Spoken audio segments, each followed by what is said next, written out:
What's going on, guys? Bellator 276 going down from St. Louis, Missouri. And again, not going to lie, Eagle FC's on Friday, UFC's on the Saturday. There was an Invicta on the Wednesday, an LFA card, another PFL Challenger Series. Low-key, I kind of have forgot about the Bellator again. However, you can't deny Bellator because we've had good success with them. They've been really good to us. So they do have an offering you want to jump on. And again, a lot of people want to just put up the videos because they want the content and they want to be able to get the clicks and this and that.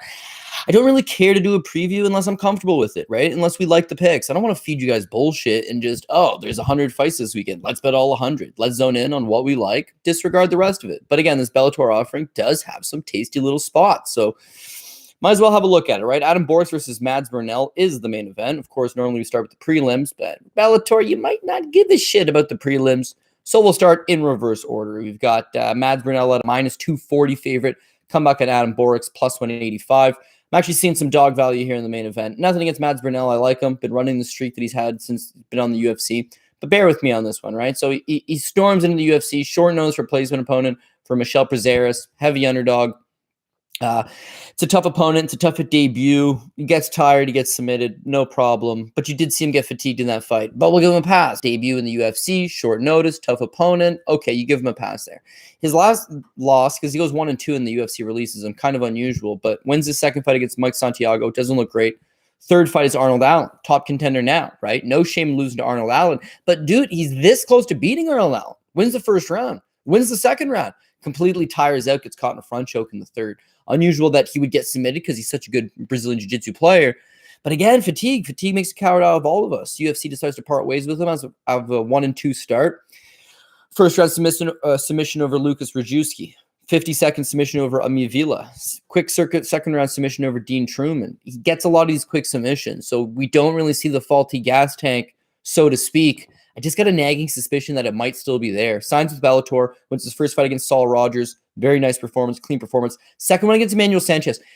Looks like he's tiring. Problem is that Sanchez's takedown defense is not good, has never been good. And I think Burnell gets himself out of some tight spots by just being able to grab a hold of him and rip him to the ground. With Adam Borics, meanwhile, 28 years old as well, both same age, both great prospects. This kid's out of Sanford MMA. And honestly, he's been a hot prospect for a long time. Starts off his career, he's just running through everybody. The Bellator gives him the Aaron Pico fight. Now, for the record, he is a sizable, it doesn't give you the exact price, but I think he's like a plus 350 underdog against Aaron Pico, who was just going to be such a much better wrestler than him. Does get taken down early, does an excellent job of working his way back up. Takedown defense starts to check out a little bit, stuffs a few takedowns, and of course catches him with a beautiful flying knee, knocks Pico out, cashes as a huge underdog, cost me a lot of money that night. But it was like, hey, take notice of this kid. Wins his next fight against Pat Curran. Again, clean performance, beats him up pretty good. Then you get the Darian Caldwell fight where Caldwell's moving up a weight class and just rips right through him. So that makes him look very human, submitted in the first round. Shows his grappling probably has some deficiencies in it. But it's good for a young fighter to lose. Go back to the drawing board, get better. Doesn't appear to be the immediate case with him as he struggles mightily in his next fight against Mike Hamill, a fight that he was a plus 1950. He's a almost minus 2,000, 20-1 favorite over Mike Hamill. Greased him on a split decision. Close fight. Bad performance. Busted prospect. People don't like Borics anymore. Beats Eric Sanchez. Not great.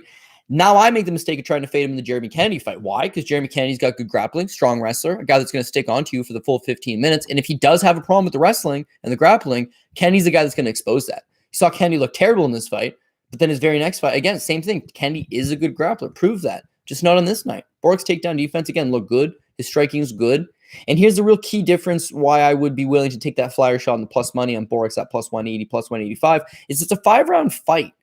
And so no doubt about it, he might get taken down and controlled first 2 rounds. But at some point, I think Mads Burnell will start to get tired. At some point, those takedowns aren't going to work, and he's going to be forced to stand. And there's going to be a big discrepancy standing between Mads Burnell and Borics. So I'd be willing to take a little bit of underdog shot here. Again, between Eagle FC, which has got more chalk than a blackboard, this Bellator card just got 4 or 5 favorites that are just completely ballooned up. And even the UFC, we were headliner Magomed Ankalaev is now a minus 800. Going to be a couple dogs come through here and there this weekend. I would think Borics, especially at that price, is live to be one of them. Moving on, we got Phil Davis versus Julius Anglickas. Phil Davis is a minus 325 favorite. Anglickas is a plus 240 on the comeback. So Julius Anglickas was low-key my boy. Like this guy a lot. He's out of Missouri, so he's going to be the hometown guy. Wrestled collegiately, had some good success. And then since he's come over to Bellator, I mean, striking is a work in progress, but good physical, strong guy, good for the size. And again, I love these wrestlers, right? He looks probably career best. He beats Carl Reed on the Contender Series. They pass on him. Bellator takes him, though. UFC doesn't put a pen to paper, but they see that he got something here. Beats Jordan Young, rest in peace. Jordan Young recently passed away. Beats Alex Polizzi, who we'll talk about on the card, who's an excellent wrestler. And then you kind of see the battle of wrestlers, and Anglickas pays off. This guy's good. Beats Gregory Millard. It's an easy layup type fight, but does what he's got to do. And then he gets this Vadim Nemkov spot. So he takes the fight on short notice, world title fight. He's fighting the best guy in the division. And of course, got to go against my boy here and take Vadim Nemkov. But this was completely non-competitive from the time that the buzzer went, or the bell rang for the very first time, till the 4 minutes and 24-second mark of the fourth round when he got Kimura. He was at 0 point in this fight. Striking couldn't do anything. Wrestling, and he's supposed to be a wrestler, not nearly good enough to keep the fight upright. And once he got on the ground, had absolutely no ability to get the fight back up standing. So on one hand, you want to give him a pass because he's taken on such a talented guy in Nemkov. On the other hand, that's going to be troublesome when you take on some of these better wrestlers and they might complete a takedown or two. And there becomes a problem with Phil Davis. Getting a little bit older, certainly starting to slow down, but his wrestling's pretty top-notch. He doesn't always utilize it as much as you'd like, but when he's not wrestling, he just uses that really long reach of his, stays to the outside, chips away. His striking, probably not marginally better than Anglickas, but his length will be enough to just touch and go. And that's how he likes to fight. Jab, jab, little low kick, stay to the outside. Not a whole lot of power to Phil Davis, but touch, touch, go. It's going to rack up the points. Takedown here and there would rack up the points. And if for whatever reason Phil Davis does get a takedown and ends up on top, that's where it's going to be money because he's gotten some nasty top control, some good grappling, and an ability to just neutralize his opponents. And Anglickas really showed zero ability to get up off his back when he got planted. So I got to agree with Phil Davis. Just the minus 325, I'm not loving. Again, he's somebody that's definitely getting up there in age. His skill set is top notch, but at some point it's going to start to regress a little bit. And here's probably the most troublesome thing is he beats Yoel Romero his last time out on a split decision. Should have been unanimous. I don't know who the hell scored this fight for Yoel Romero, but it's a split decision. He beat Machida, same thing. It's a split decision. His loss to Vadim Nemkov in the first fight is a split decision. His losses to Ryan Bader, one in Bellator, one in the UFC, are both split decision. He's got 5 split decisions in his last 14 fights, makes up something like almost 40% or something like that. So he's generally going to the scorecards, and they're generally close fights. So you don't want a guy that's minus 325 on a fight that's going the distance and will be close and competitive, especially when Phil Davis coming from, well, he wrestled at Penn State and, lives in California. But he's taking on a hometown guy here. So if it's close and it's competitive and the fans are cheering for one side, are you going to get greased out? I'm not sure. But again, you got to go with back class. Phil Davis has fought the best guys in the sport. He's fought Vadim Nemkov twice. Went the distance with him once, competitive, went the distance. Second time he loses a split decision, competitive, goes the distance. He's a top-level fighter. You saw Anglickas fight Nemkov, albeit on short notice, and it's just like there was clear levels to the sport, and he wasn't at the top of it. So the official pick will be Phil Davis, but maybe you don't want to load this thing up right up the top. Could be a little bit of danger involved. Johnny Eblen versus John Salter. My boy Johnny Eblen, I think he's like minus 325. You can still get him at that, just to confirm. Minus 325. Come back on John Salter, plus 245. Probably Johnny Eblen's coming out party, I would imagine. Bellator's done a fantastic job of matching him up soft, but he's getting reps in, he's getting better. Now he's 30 years old. It's time to kind of piss or get off the pot. He needs a signature victory, and I think that he's probably headed towards that. In the gym, I mean, look at all these names they got on the guy, right? But Johnny Eblen, again, wrestled collegiately, but he's got power. They call him the Korean Canelo. They call him Diamond Hands, and apparently, never seen this one before, they call him the Human Cheat Code. It's all badass stuff, but it all really goes to show you that he's kind of the complete package. A guy that can wrestle, physically an animal, very strong, specimen of a man. And yeah, he's adding striking to his game. So whereas he kind of used to decision guys before, he's finding the mark now, and he's putting these guys away. I mean, of course, he's been doing some excellent work in Bellator since 2019. He's won 6 fights for the organization, but they match him up with Taylor Johnson, right? Taylor Johnson's a fellow collegiate wrestler, wrestled, had a lot of success in junior college, I believe, but also wrestled 1 season at the University of Oregon. Great program. He goes out there.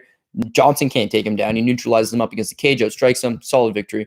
It's been soft wins since then. Daniel Madrid, journeyman. Travis Clay's a pro boxer. Colin Huckbody should not have been in that spot, but he smashes him. Knocks out Madrid in the first round, knocks out Huckbody in the first round, and the Travis Clay fight, I mean, just dominates him with the wrestling. And didn't even just need the wrestling. Like, again, stand-up looks improved. So now you see, if you look overall, you'll say, well, he's got 6 fights in Bellator, 2 by knockout, 4 decisions. Still a decision guy. you could also say 2 of his last 3 have been first-round knockouts. And you see vastly improved striking out of him. Trains full-time with an American top team, one of the best jobs on the planet.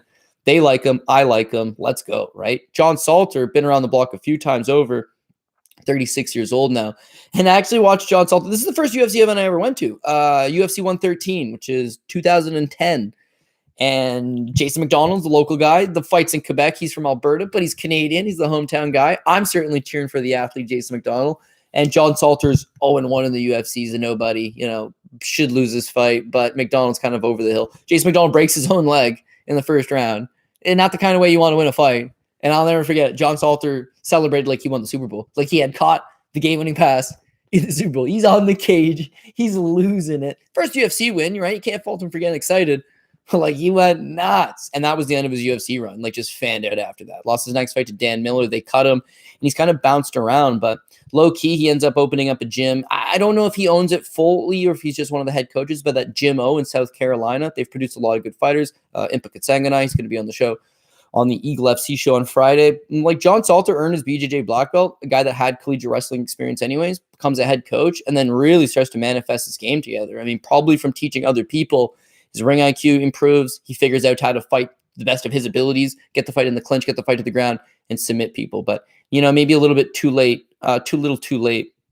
He does have a good string of wins. He's beat Dust Jacoby, currently in the UFC, Brandon Halsey, former Bellator title challenger, a high-level wrestler, Kendall Grove, UFC veteran, Chidi Njokwani, currently in the UFC, and only shows losses to Rafael Lovato and Gegard Mousasi. So he beats good guys, and he only loses to the elite-level guys. It's how he loses, right? In the Rafael Lovato fight, BJJ versus BJJ, off the table, you need to use your wrestling to keep this thing standing, only he can't strike. So Rafael Lovato is a better striker than him, chops him up standing. If you want to take the fight to the ground, bad news. And he himself actually gets taken down by Lovato. So not a great look. He starts to fatigue the longer the fight goes. He makes it to the third round, and he gives up a rear naked choke. No shame in that. The Gegard Mousasi fight, much of the same. His striking, not good enough to stand with Gegard Mousasi, so he needs to get the fight to the ground. Mousasi has had trouble with wrestlers in the past. Salter is a wrestler. Get the fight to the ground, neutralize his ground game, but can't. In fact, Mousasi proves to be a better offensive wrestler. Kind of tires Salter down, puts a beating on him, tires him out, ground and pounds him in the third round when he fatigues again. So this is very much of the same. Johnny Eblen is wrestling good enough to stuff Salter's. So if Salter comes out and just tries to wrestle heavy for 10, 15 minutes, he'll gas. When he gasses, Eblen's going to take over. If he goes out and doesn't wrestle heavy, he's going to be forced to stand, and he's just not a better striker. So this is by far the best guy that Johnny Eblen's fought. He's got the best jiu-jitsu, probably the best wrestler. Travis Clay's a better striker, but it's marginal shit. Like Salter is a legitimate guy with legitimate wins. He was a former Bellator title challenger. That's all good stuff. I just think Johnny Eblen's the next wave. And because he's so well-rounded, I think he'll be able just to play the fight to his easiest path. We just keep the fight standing, either clip Salter or tire him out and put a beating on him. And again, I could see the type of third-round finish for Johnny Eblen if he just keeps pouring on that pressure. So we're going to go with Eblen. Gadzi Rabadanov versus JJ Wilson. The currently line is Gadzi Rabadanov at a -155, JJ Wilson at +120. Got to go with another favorite here in Gadzi Rabadanov. JJ Wilson I don't like him. I don't like him. Never have. Maybe it's his attitude. Maybe it's his arrogance. Maybe it's his inability to make weight. I just don't like him. He's still young, 24 years old, 5'11", made him real tall at featherweight. And that's kind of the key here for me personally, is that he blows into the Bellator scene, has some solid victories, doing some good stuff. He fights Tywan Claxton. Tywan Claxton, wrestler, wrestled at the University of Ohio, D1 guy. Eric Claxton is pretty athletic, right? I bet Claxton in that fight. JJ Wilson's a +200 underdog. And Wilson misses weight. He comes in at 147.9. So essentially 1.9 pounds over, basically 2 pounds. And he's huge as a featherweight. And as a result, Claxton struggles to take him down because the guy's so damn big. Nothing really happens in the clinch. At distance, JJ Wilson lands the better strikes, but not as if there's a bunch of them. He just is landing the better strikes. You can call the fight either way. I scored it for Tywan Claxton, but maybe there's some bias there. JJ Wilson did land the better of the shots, just not a whole lot of them, and he was getting grinded. He wins a split decision. In a close fight like that, the dude that missed weight by 2 pounds can't reward him, but the judges do. That's all fair. Takes a layup opponent, Sergio Badari, shows the striking again. Guy's got a nice right hand. He's long, and he fights long, so when he catches you, it's generally at the end of his punches. Does a lot of damage. Then he draws Pedro Carvalho, so he comes in at 146.8. He's essentially 0.8 of a pound overweight. It's the second time in 3 fights he's missed weight. It's the third time overall in the last 5 fights he's missed weight, and it's not a good look. But he goes in there against Pedro Carvalho, and it looks pretty good. Guy's got power. I'll give him that. He catches Pedro Carvalho early in the second, knocks him out. So at this point, Bellator is like, we can't keep rewarding you. You're missing weight. And it's like a consecutive thing. But he's still only 24. And again, he is tall. He could move up to lightweight. And that's the case, is that he's moving up to lightweight. I think that would be the problem. He initially moves up to, I forgot one part of the story. Beats Pedro Carvalho. He books a fight with Adam Borics, who we talked about. He's headlining the card. And he misses weight, literally shows up to weigh-ins, misses weight, bombs it. And at that point, Bellator is like, all right, you hit the scale missing weight, win the fights. Now you're overweight. Borics declines the matchup. You got to move up to 55. They book him against Alfie Davis. He pulls out. And now he's coming in. It's 11 months, almost to the day, since he's fought. And he's moving up a weight class. Now, again, at 24, I'm sure he's made improvements to his game. But he was kind of a weight bully. He was a huge featherweight who was difficult to take down because he was so large and kind of had some good striking chops. Whether the weight cuts were hurting his cardio, I'm not entirely sure. I just think against Gadzi Rabadanov, you had better bring a lunch pail with you because he's just going to be applying the pressure. It's how he fights. He comes forward, he closes the distance, he hammers you with an overhand right, and tries to press you up against the cage and get you to the ground. The guys look pretty solid. You look at his run. I mean, he shows some good regional show wins, but it's his losses. It's his losses that are more impressive because he fights the best guys. This Mehdi Dakayev is an absolute tyrant of a man. It's a 25-minute long fight. Goes the full 25 minutes. Gadzi Rabadanov, a lot that you can like out of him, but Dakayev is just an absolute terrorizer. Bounces back from then, wins one, signs with Bellator. He won the Daniel Carey fight very easily. Once he gets you to the ground, he's got a lot of pressure. He's got a lot of ground and pound. I could see maybe if he showed up sick, if he showed up off a bad weight cut, that he could slow down and J.J. Wilson could take over. But that's assuming J.J. Wilson's got a gas tank all of a sudden, which he's not really known for. He's kind of known to fatigue himself. He's still very young at 24 years old. And his style is predicated around striking with him. He's got some flashy striking techniques, might be able to catch you. If you just grind him up against the cage, complete a takedown here and there, you will defeat him. Taiwan Claxton should have. And Taiwan Claxton's a featherweight. Rabadanov is a Sambo champion at 155 pounds. I just think it's going to make the difference. He's going to be a little bit bigger. He's going to be a little bit stronger. Now, again, and I hate bringing this up, like if it is a close decision, does anybody care that the one guy's Russian, or is it a deal? Like, I don't know. The judge is going to care. Like, I don't know. This fight probably does go to decision. Do you want to get diced out or greased out on the scorecards? Like, I'd hate for that to be the case. But I just think Rabadanov is going to win the decision because he's going to be in top control, letting down hammers. So, got to go with Gadzi. And it seems like a decent enough price tag. But of course, J.J. Wilson has cost me in the past. So I guess we'll have to see. Alex Polizzi versus Jose Augusto Azevedo. Polizzi is a minus 152 favorite. The comeback on Jose Augusto Azevedo, the plus 24. I would go with Polizzi here again. So we'll start off with Jose Augusto Azevedo. Pretty mixed regional scene results. And he's brought it. Well, he gets brought in against Jonathan Wilson, UFC veteran back in the day, Millennial MMA. And he starts off slow. He's kind of a little plodding. I thought Jonathan Wilson's doing a good job beating him to the punch. And then he secures the takedown once the fight hits the ground. If you're familiar with Wilson whatsoever, he just has no ground game. He beats him up, looks good. And then they throw him in there against Anthony Johnson. So he's basically just cannon fodder. He's a plus 350 underdog. He's got no business being in there. He's going to lose this fight against Anthony Johnson. But Johnson's off like a 5-year-long layoff. So maybe anything can happen. It's MMA. Fight starts out. He's backing up. He's got a long jab, puts the jab to pretty good use. But at some point, he stings Johnson with a little right hand and breaks his hand 2 minutes into the fight. Shakes it off. Johnson recognizes it. Commentators recognize it. Anthony Johnson just pounces on him wild, beating him up, backing him up. Dude shows off a pretty good chin initially. He eats a hellacious uppercut, just eats the thing. But you can tell he's got a broken hand and doesn't really have any way to get Johnson off of him. Johnson gets a little bit reckless. It's been off for a while. Hands are low. Senses blood in the water. And he catches Johnson with a clean left hook, counter left hook. Wobbles Rumble Johnson bad. Bad referee stops the fight. Johnson is out. Like, he's on the ground. His face is crumpled up. He don't know where the hell he's at. But still, Azevedo doesn't put him away. He smacks him a few times, but his hand's hurting. I think he hurts his other hand because when they return standing, he tries to throw a couple cheeky elbows. And then in the second round, he just gets nailed by a right cross that completely renders him unconscious. So there was definitely moments for him. But here would be the problem with backing this guy with my money, is that he presumably broke both of his hands within the first round of a fight, broke one of them within 2 minutes, and really not that hard of a punch. He shows a bunch of wins, but I don't know that he's built to strike hard for 10 or 15 minutes. And as far as his jiu-jitsu and his ground game goes, Anthony Johnson was out. He was out. He is unconscious. And he rolls over and takes him down.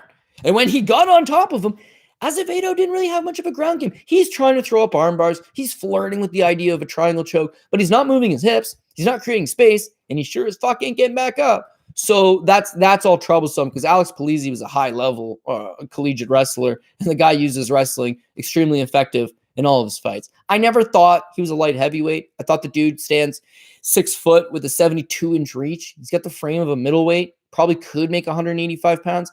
I'd like to see him at 185 pounds, but I'll give him this thing, dude. All of his pro fights, I believe in all of his amateur fights as well, are at 205 pounds, right? Drop to 185. He's never done it before. His entire career has been at light heavyweight. He's had success. And of course, the drop to light heavyweight's 20 pounds, not 10 pounds like most weight classes. It's a big drop, so he's opted not to do it. But they book him against Rafael Carvalho. He is the LFA champ. It's his Bellator debut. It's 2020. He's a plus 130 underdog against Rafael Carvalho, who's moving up to 205, is a dangerous Brazilian striker with great highlight reel of knockouts. He's a former Bellator champion. He's coming up to 205. Polizzi's the underdog. All he did was spam him up against the cage. Didn't even need takedowns. Didn't need them. Didn't need them. Pin you up against the cage. Didn't need to hit him. Didn't need to strike. Didn't need to try any submission attempts. Didn't need to complete the takedowns. He was very strong in the clinch, and he just pressed Carvalho up against the cage for the entirety of it. He lost the Julius Anglickas fight. He looked a little bit flat there, but he rebounds, beating Gustavo Trujillo with a straight armbar. Again, he just gets the takedown. The second he gets the takedown, he isolates the arm. You don't really see straight armbars a whole lot, so I think that's probably a reflection that Gustavo Trujillo just really not all that good. But again, this guy's got good BJJ, and it's his wrestling. It's his physical strength in the clinch and his wrestling that be the key. So they book him against Grant Neal.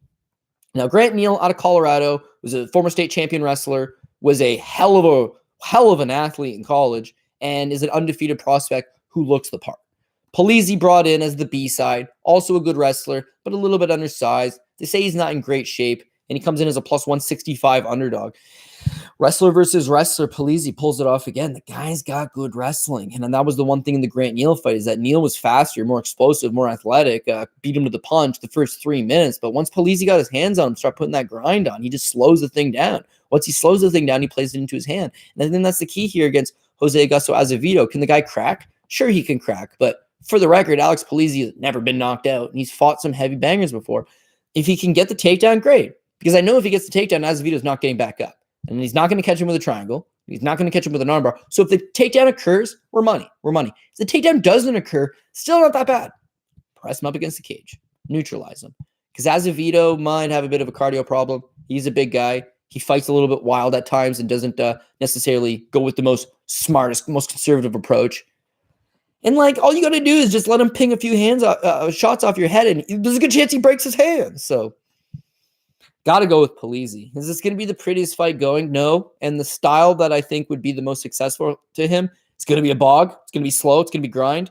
Might not be the most exciting, but if he wins, that's all the excitement we need, right? Romero Cotton versus Freddie Sandoval.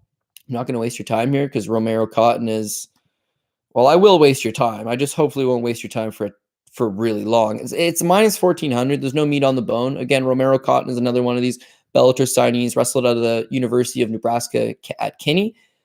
Solid wrestler, solid guy, good athlete. Looks like he's going to be able to make a solid transition to MMA. They sign him right away. He's kind of a bust. First fight, he wins a split decision over a fellow debuting opponent.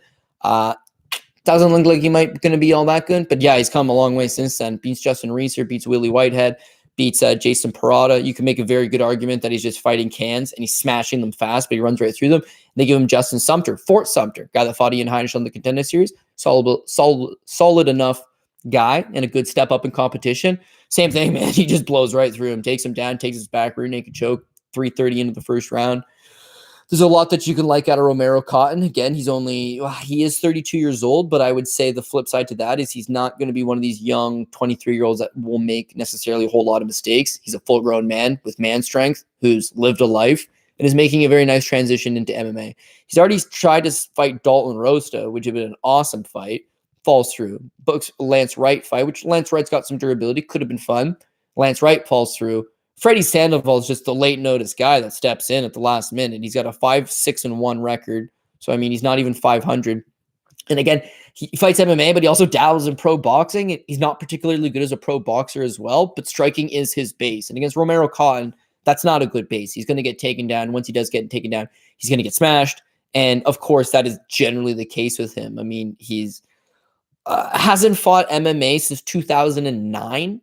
Right, when he lost to Cydia Parker. He's got a win over my boy Drew Fickett, so I probably don't like him on a personal level, but he hasn't fought MMA since 2009, and he's just had a handful of boxing matches over that stretch. So he must be in the area. He must have had his hand up. He's willing to take a $3,000 payday to go out here and get squashed out by Romero. And of course, yeah, because he's a boxer, maybe he throws a punch and he clips him. It is MMA. Anything can happen. But the most likely thing to happen is Romero Cotton's going to take him down and smash him. So minus 1,400. I ain't telling you anything you don't know. But yeah, guy hasn't fought MMA since 2009, taking a fight last minute against a stud of an undefeated prospect. It's not likely going to go very well. Right? Diana, I always struggle with this name, Avsaragova versus Kyra Batara. You've got the Russian Diana is... I want to say she's in that 300 range. Oh, geez, she's a minus 550 now against Kyra Batara plus 370. This is more of a stay away fight because women's MMA. And also, Diana's 4-0. She doesn't have very deep experience. Bellator has been known to do this. They'll sign these super sexy Russian girls who may or may not be able to actually fight, but they're super sexy, man. And they'll promote them. They'll give them the easiest fights that they possibly can, and eventually they tend to get exposed. Not the first time, probably won't be the last time. Again, this is someone who starts off 2-0 in Russia, very low-level competition. Looks like there's some good striking to her, but who knows? She beats Tara Graf in her debut. Looked really good. Looked like she's got legitimate power for this weight class. 29-second KO. This is a girl that's got some decent size at 125 pounds. Sits down on her punches. Maybe is more than just a pretty face. Could be a legitimate talent. They book her against Gabrielle Golfin. Oh, my God, man. I max bet her. I don't ever max bet women's MMA, but she's a minus 900 favorite. And I tape studied Golfin for at least 2 hours, which is a lot to tape study Gabriella Golfin. Come on, let's be real here. This should have been an easy walk in the park. And Golfin, who was very one-dimensional, stiff and rigid with her striking, just like kind of controlled her in the clinch a little bit and starts to outstrike her a little bit in spots. And it ends up being a greasy fight. Split decision, should have been unanimous. We won. But it goes to show that she's not refined. She's very green, and there's elements to her game that are just not all that appealing, right? So somebody's going to take advantage eventually, and you don't want to be on the opposite end of that. I survived on the skin of my teeth on a minus 900 Diana. So I just don't really want to go back down that road again. But again, here's the key here. She's initially supposed to take on Ashley Dean. Ashley Dean pulls out. Kyra Batara answers the call. Kyra Batara, cute girl as well, actually. Used to be a big fan of her when she was fighting for Kombache Americas. But she's 105 pounds. She's the Kombache champ at 105. She fights 80% of her fights at 105. The few times she does move up to 115, like the Ryzen World Grand Prix against Kanako Murata, she moves up to 115 and is just not big enough, man. She's under 5 feet tall, right? She's 4'11", with 61-inch reach.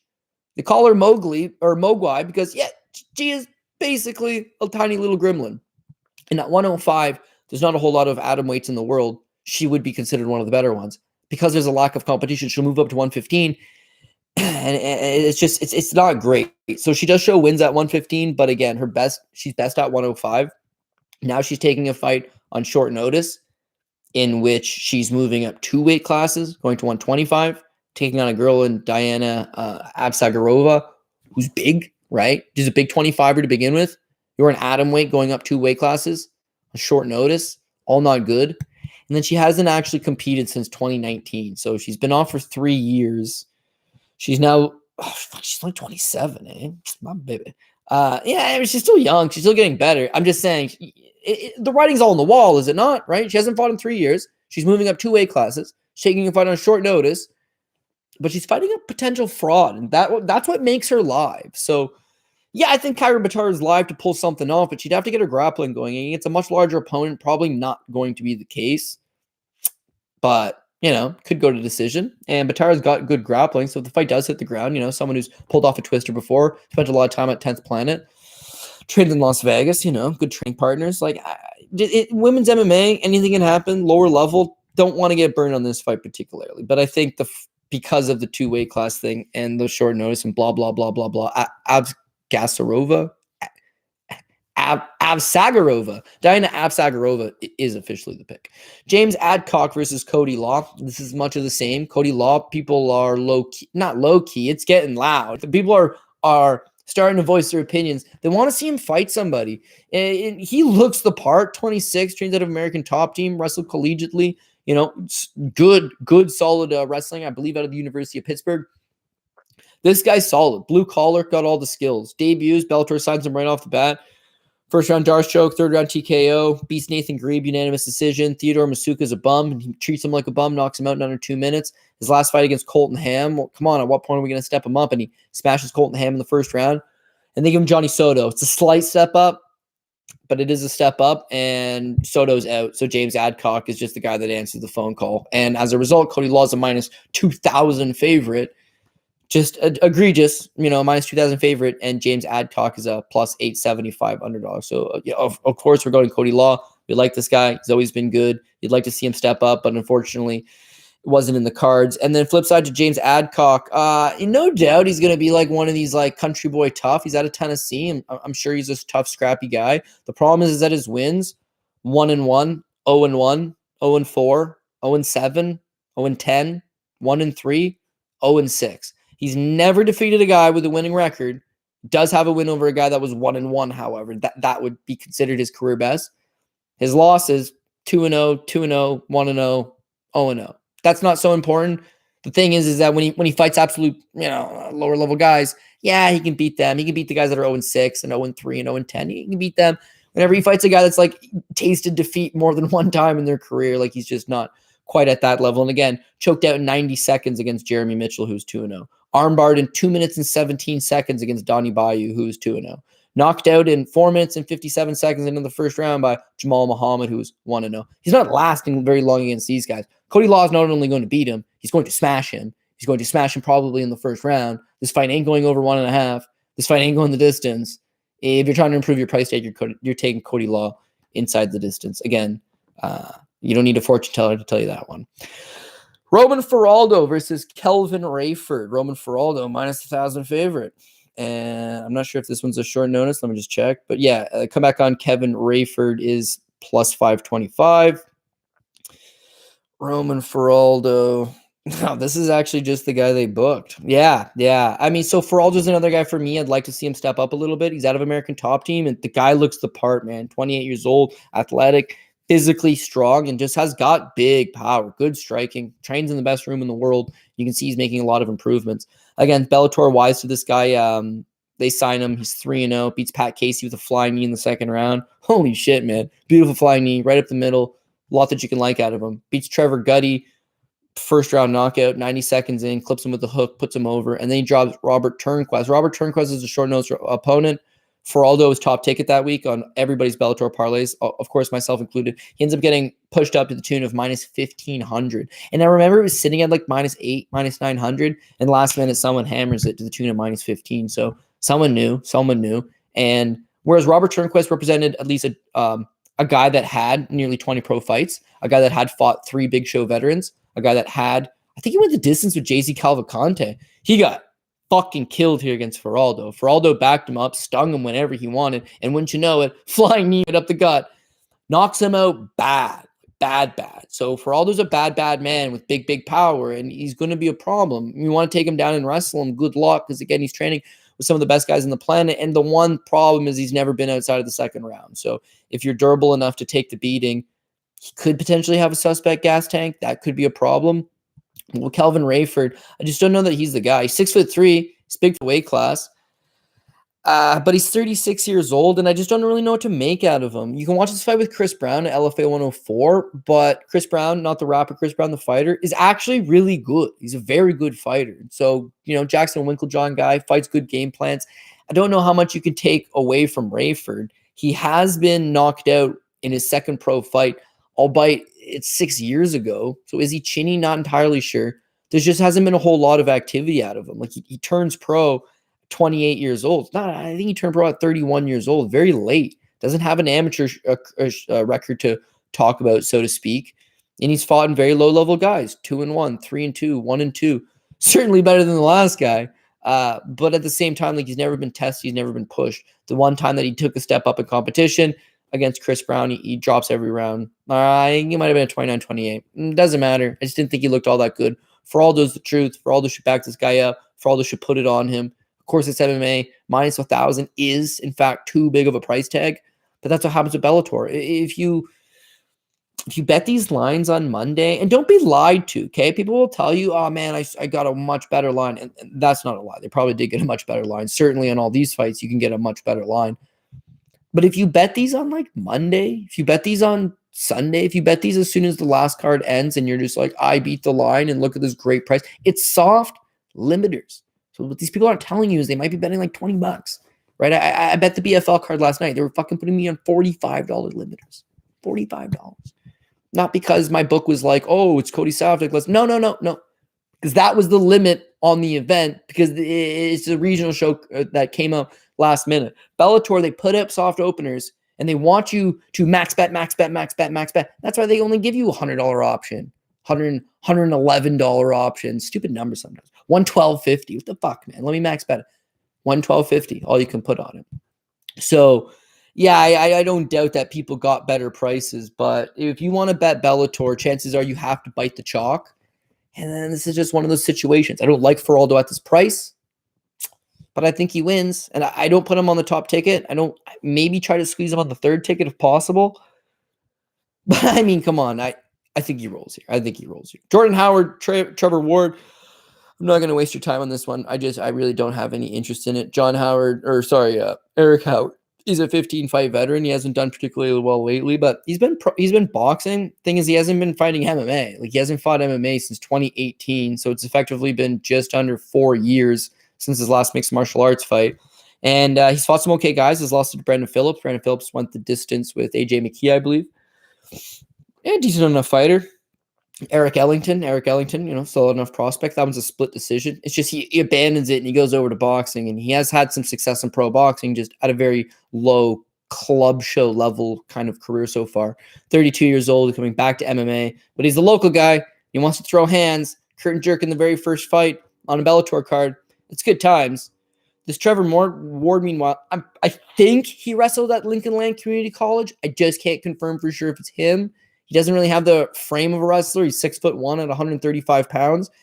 But he's a freak show fighter. And my buddy Ryan Donnelly, if you're watching, shout out, brother. I miss you. Donnelly, we always said, if you can make it in North America as a fighter, great. If you can't make it in North America as a fighter, you can fight in Japan. Because my buddy Donnelly is 6'2" and used to fight at 135 pounds. So it was just a freak show. Such an anomaly.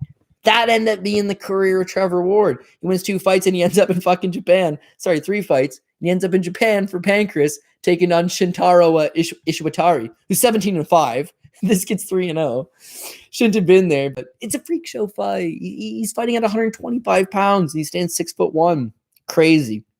Comes back stateside, loses to Jared Brooks, solid fighter. Kendrick Lockman, pretty solid fighter. This Arian Zekdal fighter guy, pretty good too. Peruvian necktie in the second round. He eventually does move up to 135 pounds, similar to my boy Donnelly. Eventually, your thyroid's going to start acting up. You're going to put some weight on. Can't stay that skinny forever. This guy does move up to 135, and now, like, that natural gift of being super long is kind of taken away from him. He's getting muscled around a little more at 135. You see when he does get finished, it's usually a little bit later into the fight, and it's generally in these grappling exchanges. He has his last fight in 2018 against Ryan McDonnell, who went on to the UFC, but awful. Woof. Golden boy, Ryan McDonnell, should never been in the UFC. Small Cup definitely messed him up. And I don't think he's fought since. Like, anyways, that's not a good loss. He got choked out in the second round, and then he retired. So he also has not fought in 4 years, but he hasn't been competing in boxing. He hasn't been staying somewhat active. I think the way to beat Jordan Howard would not be to stand and strike with him. He's the pro boxer. He's the better striker. Just those are the facts. If you could wrestle, and I'm not even sure this kid can, because his losses are generally when he's getting out wrestled. If that was the game plan, maybe make it happen. But 4 years on the sideline, I don't know, man. I just think if anything, he's going to get tired going out there back in the cage for the first time. It's a Bellator card. People are cheering. People are getting excited. He's also from Illinois, so it's not like it's a hometown fight for any guy, but you're going to have friends and family there. It's when you talk to somebody and you're like, my friend fights in the UFC, it's like, holy shit, dude, your friend fights in the UFC? If he's the worst guy on the roster, shit's still pretty impressive. And there's some bad guys on the roster, but your friend fights for the UFC. That's pretty fucking cool. If you were to be like, my friend fights for Bellator, it'd be like, does he? Does he? Or does he fight when they come to those local shows and they need someone to ticket sell for the first fight or two? Because Bellator will take anybody. But imagine your buddy. Oh, this is my buddy Trevor Ward. Dude, he's 5-5. Hasn't fought in 4 years. He lost his last. I think he went 1-3 in his last 4 to end his career. But just, it's still pretty cool. He's an MMA fighter. He went to Japan. That's all really cool. And then that guy, 4 years on the sideline, hasn't done shit. 1-3 in his last 4. Could be like, I'm making my comeback on a Bellator card. Like, whoa, Bellator is supposed to be the second best organization on the planet. But these local guys end up on these local cards for no other reason than to take up space, such as me taking up space by talking about this fight. Listen, Jordan Howard's the pick. Jordan Howard should win. But he's a minus 425 favorite. So, yeah, guy should win. But he hasn't fought MMA in 4 years. Now they're his opponent. It's low-level curtain-jerking type stuff. I agree he should win. Keep the fight standing, box him up. Just how could you be overly confident in it, right? Yeah, I just don't think you can. Anyways, I'm short on underdogs, but officially I do have an underdog in the main event going with Adam Borics, and then we're going to go with Phil Davis, Johnny Eblen, Gadzi Rabadanov, Alex Polizzi, Romero Cotton. If I was to force an underdog gun to my head, they were like, you take another dog, I'd be like, Batara. But that was just like tough situation, where there's a gun to my head. Other than that, you probably go with Diane, another dog pick, just put it really low down. Cody Law, Roman Faraldo, and Jordan Howard. Making tickets this week is going to be difficult because, of course, at the top, I'm going to have to force and go Johnny Eblen because he's only 3-1. That's what's going to get our top ticket to even money. But if you were to go Johnny Eblen parlayed with a Romero Cotton and a Cody Law, you're going to get not quite even money, but not terrible. You're going to add on a Roman Faraldo. You're going to add on a Phil Davis. I'm definitely going with Alex Polizzi. He's definitely going to be on there. I think at some point you do end up forcing a Jordan Howard, though you don't want it. If you're into betting PRPs, you're into betting the entire card. You got to force some shit. If you want to just bet what you like, you just bet the first couple lines. Hey, dude, that is okay too. I'm just saying, if you feel the need to put everybody on, what order are we going in? Gadzi Rabadanov, again, he's fairly good value. He'll help juice up the ticket. And then normally I love putting a main event fighter on my top ticket if I like them because it creates that hedge at the end of the night. Unfortunately, this ain't it because it's not like we love Adam Borics and he's the underdog. So hedging out at the end of the night on a guy that's a nearly 3-1 favorite, Mads Burnell, come fight time. So, what are you going to do? Bet $1,000 to win $300? Like, that's not a hedge out. You want it the other way around, 100%. So Borics ends up on the ticket. He's not going to be top 3 ticket kind of guy. So anyways, I mean, that's Bellator. You can also use some of these guys to parlay them with your UFC picks. And of course, I've got Eagle FC parlayed with pretty much everybody. So hopefully Khabib's organization is legit because little Cody needs a fair handshake on some of these. Anyways, that's about it. Bellator 276 preview. Good luck. Sorry these come out on Friday. The fight's on Saturday. Some people like a little more time, but I got a busy ass schedule, man. So anyways, good luck to everybody. Hopefully we can cash. Hopefully we can put a little bit of bankroll booster in the bank account. And yeah, roll with it. Let's go. Bellator, baby.